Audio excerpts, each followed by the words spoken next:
Meron silang Mio Soul Eye, tapos dito may naligaw dito na SkyDrive Sports mga karepo. Alright, so sa mga naghanap naman dyan ng Honda Click na version 2, ito meron din sila dito. Tapos ito, SkyDrive Sports ulit. Tapos dito meron lang naliligaw dito na Suzuki Bergman. Alright, so dito nag-iisang Mio i125. Tapos dito para sa mga naghahanap dyan ng NMAX ABS, ito meron sila dito.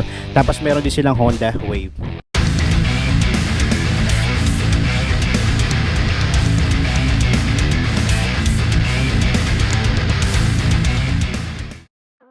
What is up mga repo? Welcome kayo sa panibago kong repo update. So kung ikaw ay mahilig sa motor at naghahanap ka ng mura, second hand at installment na motor, ang channel na to ay para sa iyo. Kaya kung hindi ka pa nakasubscribe, i-click mo na yung subscribe button at ang notification bell na sa ganon ay ma-notify pa kita sa mga susunod ko pa ilalabas na repo update. Sa mga hindi pa nakakapanood ng last episode ko, ito yung thumbnail niya. Ilalagay ko na lang sa description yung link ng video para kung gusto nyo panoorin, i-click nyo na lang. At kung magustuhan nyo man itong video na ito mga karepo, pindutin nyo lang yung like and share button dyan sa baba ng video at malayang-malaya kayo mag-comment dyan sa comment section kung ano ba magiging opinion nyo sa mga motorsiklo na makikita nyo ngayon sa video ko. Alright mga karepo, kung sakaling gusto nyo kumuha ng installment dito at gusto nyo malaman yung requirements nila, screenshot nyo na lang mga karepo. At para naman sa mga magtatanong dyan ng location, nandito ako ngayon sa may Zamora, ay Juan Luna mga karepo. So ang full address sila dito is 1995 Juan Luna Street, Tondo, Manila. So ilalagay ko na lang din dyan yung contact number nila para kung sakaling malayo kayo, pwede kayo tumawag muna dyan mga karepo. Yan, kung malayo mga kayo, pwede rin naman kayo mag-apply dito, no? Alright, so yung mga karepo, so hindi ko na patatagalin to, mag-start na ako. Start muna tayo dito sa Mio Soul Eye nila, no? So dito may available sila ditong Mio Soul Eye na matte black. Alright, so it means to for pricing pa, no? Okay, so sa condition na lang mga karepo, no? Para kung sakaling ganito yung hinahanap nyo, okay, so magkaroon kayo ng idea. Alright, so sa fairing set mga karepo, check natin. So dito sa harapan, sa shield nya, okay pa naman siya. Dito pa din sa bandang likod, okay pa naman. Dito lang may konting crack lang siya, tapos wala na siyang grab bar. Tapos sa seats niya mga karepo, aftermarket na siya, kaya lang mayroon siyang konting signature ng pusa. Alright, so yan mga karepo sa mileage nito. Mileage niya is nasa 16,000 lang mga karepo. Alright, so dito naman banda sa ilaw niya, so sa headlight. So sa headlight niya wala kayong problemahin kasi buong buo pa yung lens niya, no? Makinis pa, pati sa signal. Sa front fender, okay pa naman mga karepo. May bakat lang ng sticker, pero madali naman tanggalin niya kung sakaling ayaw nyo. Okay, so dito naman sa gulong niya makapal pa mga karepo. Tapos sa mugs niya, dito na repaint na siya, pero stock pa siya mga karepo. Alright, so yan, Mio Soul ay mga karepo. Tapos dito naman, ganun din, same unit din, pati kulay. So ito, meron nakalagay na price, no? So ito, sa price nito is nasa 55,468 mga karepo. Tapos sa installment niya, 2,651 for 36 months siya mga karepo. Tapos zero down payment lahat ng mga repo sa sila dito mga karepo. Alright, so yan, sa kondisyon na ito mga karepo, check natin, no? Sa fairings na ito, okay pa na may fairing siya mga karepo. Tapos sa seats niya, kung mapapansin nyo, stock pa yung seats niya, kaya lang pamalit na para sa akin, no? Yan, no? Kung nakikita nyo naman din mga karepo. Tapos sa grab bar niya napalitan na, pero pwede siyang pangabang para sa top box mga karepo. Tapos dito sa mileage niya mga karepo is nasa 50,000 na. Okay, so wala siyang side mirror. Tapos dito naman sa headlight niya mga karepo, yan, meron na siyang issue. Okay, so yan, magdedepende na sa inyo mga karepo, no? Alright, kung trip nyo, pwede naman mga karepo. Tapos sa gulong niya makapal pa mga karepo. Ito naman mga karepo, para sa mga naghahanap dyan ng Suzuki na SkyDrive Sports. Ito, meron silang available dito, no? So ito, may price na nakalagay mga karepo. So check na lang din natin mga karepo. Alright, so sa price nito dati is nasa 53,000. Tapos nag-markdown siya mga karepo, medyo bumaba na siya, no? Ngayon nasa 41,000 na lang siya. Alright, pag kinuha nyo naman siya ng installment, zero down payment siya mga karepo. Tapos sa monthly niya per 36 months nasa 1,959. Alright, so sa kondisyon nito mga karepo, check natin sa fairings niya.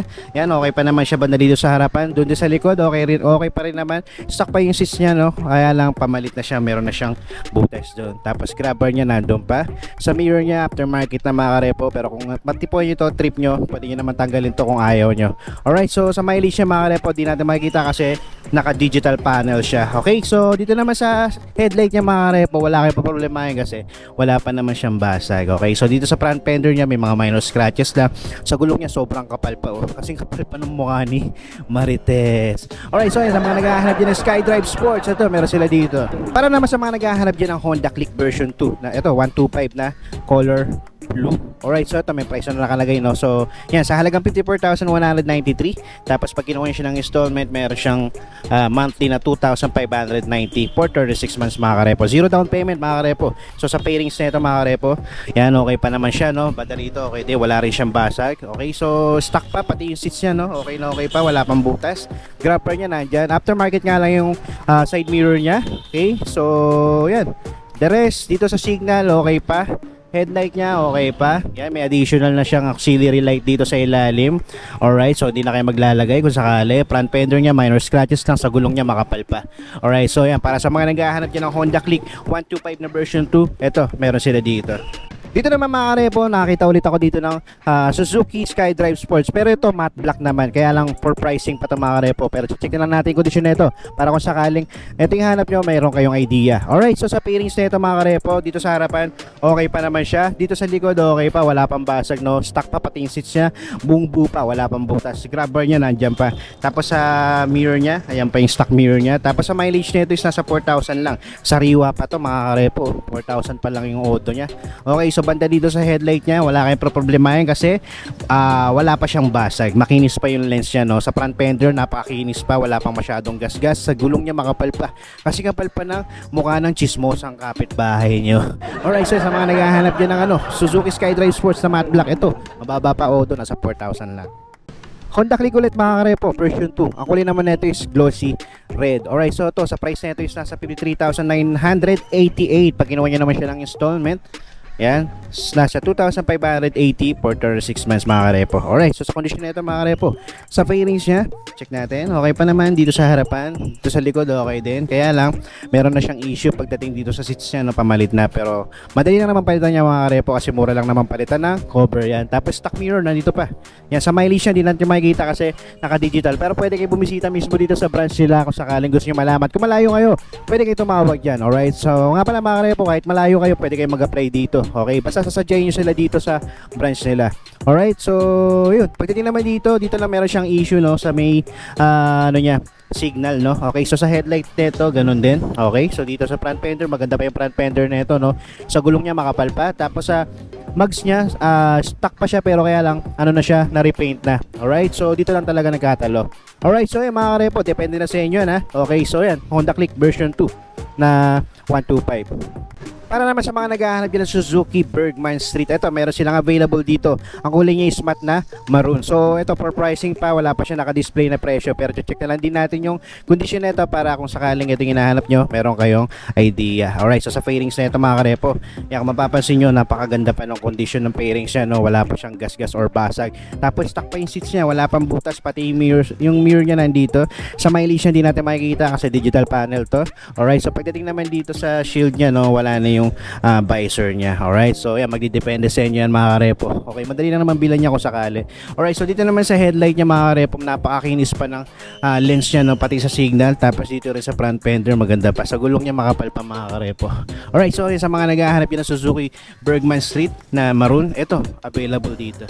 Dito naman, meron lang naliligaw dito na MIUI 125 mga karepo. Alright, so for pricing di siya mga karepo. So check na rin natin yung condition na ito. Okay, so dito muna tayo sa fairings mga karepo. Sa fairings siya mga karepo, ang kulay nito talaga is glossy white. Tapos combination siya ng glossy cyan. Kaya lang pagdating dito na bago na siya, no? Siguro napalitan na to. Okay, so hindi naman dapat ito yung niya, no? Pero yan, magdidepende sa inyo. Tapos napalitan siya ng shock dito sa torque niya sa harapan. Tapos sa gulong niya medyo nagmamaxipil na. Alright, so dito naman sa headlight niya mga karepo, dito sa signal wala kayong problemahin. Dito lang may konting lamat lang siya dito sa headlight. Alright, so yan, sabi nga sa inyo, magdedepende yan sa inyo mga karepo. Alright, so pinapakita ko lang din sa inyo, at least meron kayong idea. Okay, pagdating naman dito sa likod, ito, maganda pa yung likuran niya. Yung sa pairings, dito sa seats niya, stock pa, wala pa siyang butas nga lang. Missing na yung grab bar niya. Okay, so yan, tingnan natin sa mileage mga karepo. Sa mileage niya is 12,000 lang. Panalo na kayo sa mileage niya kasi 12,000 lang mga karepo. Medyo pa yan, maganda-ganda pa yung condition niya pag ganyan 12,000 pa lang itinakbo. Alright, so yan, para sa mga naghahanap dyan ng MIUI 125, ito available dito mga karepo. Dito naman mga karepo, para sa mga naghahanap dyan ng underbone na semi-automatic, ito meron sila dito, Honda Wave. Alright, so ang kulay niya is matte red, combination ng matte black. Alright, so ito for pricing pa mga karepo. Okay, so check na lang din natin kondisyon nito para kung sakaling ito hinahanap nyo. Okay, so sa pairing siya mga karepo, wala kayong problema kasi maganda pa, makinis pa siya, konting linis lang. Dito sa seats niya, pamalit lang, mapapansin nyo, meron na siyang butas dito, pero madali nang palitan yan mga karepo. Grabber niya nandiyan pa. Dito nga lang sa mirror niya, hindi ko alam kung stock to or aftermarket na. Pero yan, depende na sa inyo kung sakali, pwede nyo naman palitan mga karepo. No? Sa headlight niya, buong buo pa, pati sa signal. Alright, so sa gulong niya mga karepo, medyo manipis na nga lang. Alright, so yan, sa mga naghahanap dyan ng Honda Wave, pwede nyo i-check to mga karepo. Dito naman mga karepo, para sa mga naghahanap dyan ng NMAX ABS na version 2, meron sila dito, ang kulay niya is power gray. Alright, so for pricing pa to mga karepo, pero pwede nyo lang applyan to kung sakaling gusto nyo to at hinahanap nyo to mga karepo. Punta lang kayo dito sa price nila. Alright, so sa ngayon, check ko na lang yung condition na ito para kung sakali magkaroon kayo ng idea dito sa motorsiklo na to. Okay, so sa fairings, check natin. Sa fairings niya dito sa harapan, yan, okay pa naman siya. Okay, so banda rito sa likod, yan, okay pa naman. Kaya lang dito may napansin ako dito sa gilid. Yan, mayroon siyang issue dito. May basag na siya dito sa gilid. Tsaka dito may gasgas na rin siya. Dito sa kabila, ganun din. Alright, so yan mga karepo. Wala na rin pala yun doon sa gilid, no? Alright, so yan, magdedepende sa inyo yan mga karepo, no? So pwede din naman sa headlight niya, buong buo pa, makinis pa yung lens niya, pati signal. Yan, sa gulong niya makapal pa. Alright, so sa seats niya, stock pa yung seats niya, kaya lang may konting signature na siya ng pusa doon. Pero the rest, yan, stock visor pa siya. Okay, so missing na rin yung ano niya, side mirror. Alright, so yan, magdedepende naman sa inyo yan mga karepo. Kung trip nyo, pwede naman, pwede nyo palitan kung sakaling, yan, katulad nito, pwede nyo palitan ng fairings, pati sa gilid. Yan. Okay, so magdedepende talaga sa inyo yan. Yan, at least napakita ko sa inyo yung kondisyon na itong NMAX na to, no? Alright, so yung mga karepo, no, ito na yung last. So that's it for today. Maraming salamat sa umabot sa punto na to.